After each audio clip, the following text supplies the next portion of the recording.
Hello, আসসালামু আলাইকুম। তো ভিডিও শুরুতেই এখানে একটা স্ক্রিনে কথা দেখতেছো যে ওয়ার্ল্ড অফ সিক্রেটস। হ্যাঁ, তার মানে ভিডিওতে এমন কিছু বলবো যেগুলা সিক্রেট বিষয়, তাই না? তো আসলে কোনো জিনিস যদি সিক্রেট হয় এবং সেটা যদি আমি বলেই দেই যে এটা আসলে কি, তাহলে জিনিসটা তো আর সিক্রেট থাকে না। তো আমি তো এখানে যদি কিছু বলি তাহলে আসলে এভাবে বলবো না যে এটাই সিক্রেট। ঠিক আছে? তোমাকে খুঁজে নিতে হবে যে আসলে আমি কি বলতে চাচ্ছি এবং সিক্রেট জিনিসটা আসলে কি। তো সেই জন্য আমি তোমাকে হয়তো পারে কয়েকটা কোশ্চেন দেবো আর কিছু ক্লু থাকবে। তো তোমার নিজেরই খুঁজে নিতে হবে যে আসলে সিক্রেটটা কোথায় আছে এবং এটা তোমার লাইফে কিভাবে ইম্প্যাক্ট ফেলবে। এটা তো একদমই তোমার উপরে। ওকে, তাহলে চলো শুরু করি। দেখো, আমাদের যখন আমরা বাসা থেকে বের হই, তারপর এই আমরা অটো, তারপর হচ্ছে রিক্সা, সব অনেক অনেক কিছুতেই উঠি, তাই না? যাতায়াতের জন্য।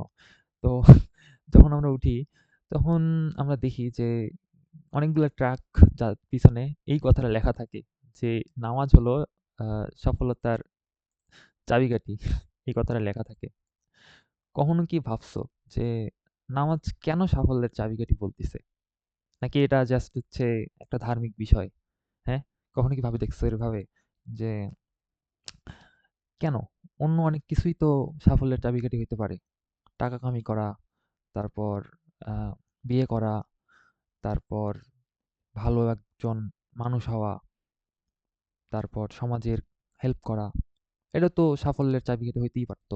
তাহলে কেন ওই ট্রাকগুলার পিছনে, তারপর আ অনেক পোস্টারে এই কথাটা কেন লেখা থাকে যে নামাজ সাফল্যের চাবিকাঠি? এই কথাটা কেন? কেন? অন্য কিছু তো হইতে পারত, তাই না? তাইলে তো আমার কাছে তো ১ম কোয়েশ্চেন, নামাজকে কেন তাইলে সাফল্যের চাবিকাঠি বলতেছে? আচ্ছা, তাহলে কোয়েশ্চেন করলাম। যদি অ্যান্সার জানো ভালো, না হলে আরেকটু দেখো ভিডিওতে আমি কি বলতেছি। হিন্টস পাবা ইনশাআল্লাহ। ওকে? আচ্ছা। তারপর আমরা কয়েকটা আয়াত বিশ্লেষণ করার ট্রাই করব। দেখো, আমি এখানে একটা আয়াত তুলে আনছি। আয়াতটা হচ্ছে সূরা আল বাকারা ১৫৩ নম্বর। ওকে? যেখানে বলছে যে, হে মুমিনগণ, সবর ও সালাতের মাধ্যমে সাহায্য লাভ করো। তাই না? এই কথাটা বলছে তো। সালাতের কথাই উল্লেখ করা আছে। তো আমার কথা হচ্ছে, আমরা যদি সাহায্যই চাই, তাহলে তো ওটা তো ডিরেক্ট আসবে না। তাই না? যে আমি হচ্ছি আমার হাত ভাঙে গেছে। তো এখানে আমি কিভাবে সালাতের মাধ্যমে সাহায্য পাইতে পারি? তোমার কি মাথায় কোনো আইডিয়া আছে এটাতে? যে সালাতের মাধ্যমে এই সাহায্যটা আসবে। কিভাবে আসবে? Any idea? ওকে। আরো দেখি। ওকে? ওকে। তারপর দেখো সূরা আল কাফ। কাফে আল্লাহ সুবহানাহু ওয়া তাআলা বলছে যে, তোমরা তাসবিহ পাঠ করো রাতের অংশসমূহে এবং সিজদার পরে। মানে হচ্ছে নামাজের পরে। কারণ আমরা জানি যে সিজদা, তারপর সালামের শেষে নামাজ শেষ হয়। তাই না? তো এখানেও নামাজের উল্লেখ আছে যে আমাদেরকে তাসবিহ পাঠ করতে হবে রাতের অংশসমূহে এবং সিজদার পরেও। আমার কোয়েশ্চেন হচ্ছে কেন? কেন আমরা তাসবিহ পাঠ করব, বা কেন আমাদের অ্যা সিজদার পরেও আমাদেরকে তাসবিহ, মানে সালাতের পরেও আমাদেরকে তাসবিহ পাঠ করতে বলা হইছে? মানে হচ্ছে আল্লাহর নাম নিতে বলা হইছে। তাই না? আমারও এটা কোয়েশ্চেন থাকলো যে কেন দরকার? কেন? অন্য কিছুও তো করা যেত। তাই না? তাইলে কেন? ওকে। তারপরেরটা যদি যাই, আচ্ছা, দেখো, এখানে দেখো যে সূরা আল-নিসা, এখানে আল্লাহ সুবহানাহু ওয়া তাআলা বলতেছেন যে তোমরা কখনো নেশাগ্রস্ত অবস্থায় সালাতের কাছেও যেও না। কাছেও যেও না। মানে তুমি ধরো হচ্ছে আ এনি এনি কাইন্ড অফ নেশার দ্রব্য। লাইক আমি যদি সিগারেটের উদাহরণ দিই, সিগারেট বা বিড়ি যেটা বলতেছি, এটাও তো এক প্রকার নেশাজাতীয় দ্রব্য। তাইলে আল্লাহ সুবহানাহু ওয়া তাআলা এটা বলছে যে তুমি সালাতের কাছেও যেও না। যেখানে আল্লাহ সুবহানাহু ওয়া তাআলা বলছে যে সালাত পড়ো, বাট যখন তোমরা নেশাগ্রস্ত থাকো তখন সালাতের কাছেও যেও না।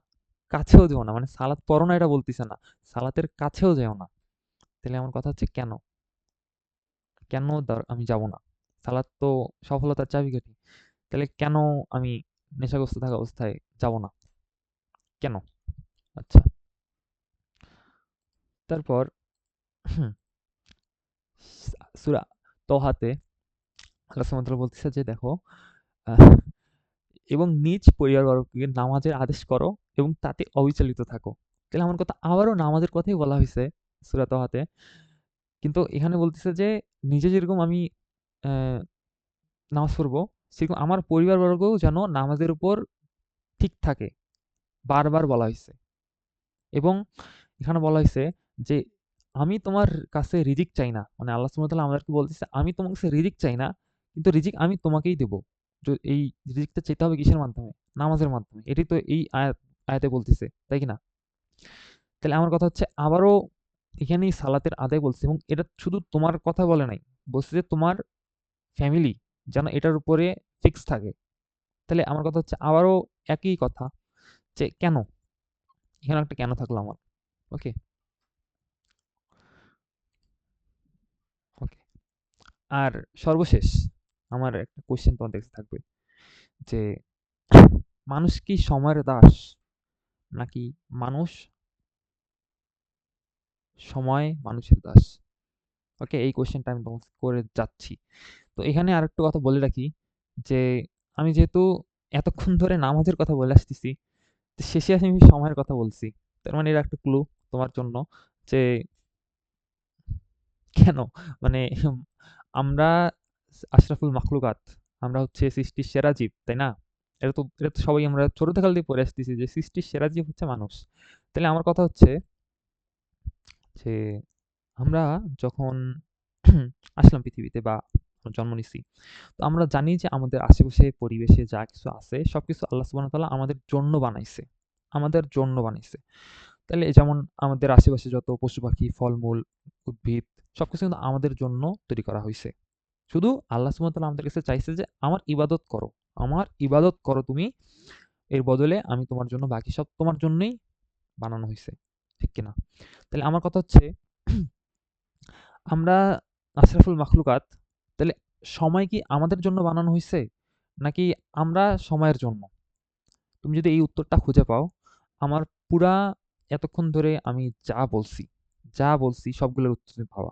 ওকে? তাহলে আমি সবগুলা কোয়েশ্চেন তোমার কাছে রেখে গেলাম। আশা করি তুমি যদি অ্যান্সার গুলো পাও, তোমার এই লাইফ এবং তুমি কিভাবে সময়কে পুরা অ্যাডমিশন টাইম বা যে লাইফ এটা কিভাবে গুছায় নিতে পারবা, পুরা অ্যান্সার পাবা। পুরা অ্যান্সার পাবা। বাট এই কোয়েশ্চেনটা রিলেটেড আমার পুরা ভিডিওর টপিক একদম কানেক্টেড। আশা করি তুমি সামহাও বের করতে পারবা। যেহেতু আমি লাস্টে আরেকবার বলি যে সবকিছু কিন্তু আমাদের জন্য তৈরি করা হয়েছে। তাহলে সময় কি আমাদের জন্য তৈরি করা হয় নাই? একটু ভাবো। ওকে? একটু ভাবো।